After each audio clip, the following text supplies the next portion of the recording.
The robots sent in to find highly radioactive fuel at Fukushima's nuclear reactors, and to spare humans from having to enter the highly radiated area, have died. As soon as specially designed machines get close to the reactors, the radiation destroys their wiring and it renders the expensive pieces of kit all but useless. As a result, authorities still do not know how to dispose of highly radioactive water stored in an ever-mounting number of tanks around the site. 5 years ago, one of the worst earthquakes in history triggered a 32 feet, 10-meter, high tsunami that crashed into the Fukushima Daiichi nuclear power station, causing multiple meltdowns. Nearly 19,000 people were killed or left missing and 160,000 lost their homes and livelihoods. Today the radiation at the Fukushima plant is still so powerful it has proven impossible to get into the reactors to find and remove the extremely dangerous melted fuel rods. The plant's operator, Tokyo Electric Power Company, TEPCO, has managed to remove hundreds of fuel rods in one damaged building. But the technology needed to find the melted fuel rods in the other 3 reactors at the plant has not been developed. It is extremely difficult to access the inside of a nuclear plant, Nihiro Masuda, TEPCO's head of decommissioning said. The biggest obstacle is the radiation. The fuel rods melted through their containment vessels in the reactor, so no one knows exactly where they are now.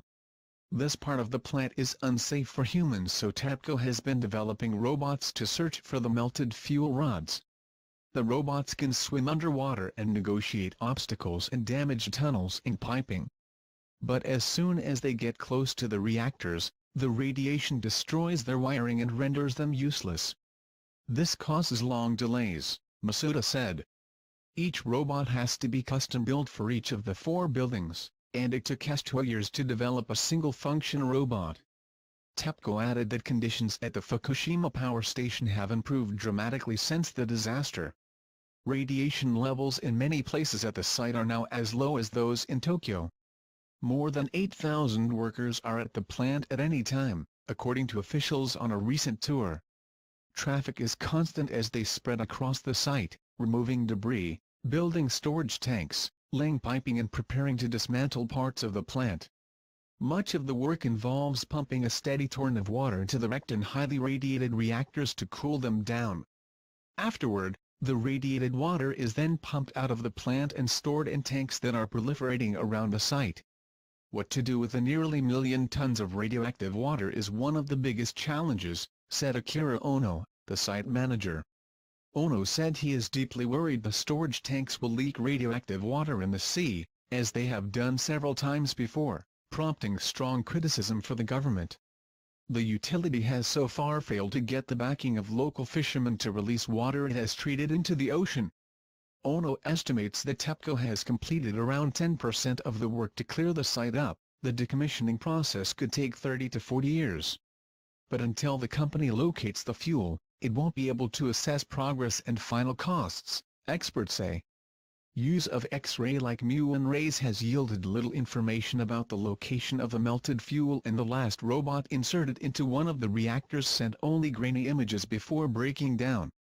TEPCO is building the world's biggest ice wall to keep groundwater from flowing into the basements of the damaged reactors and getting contaminated.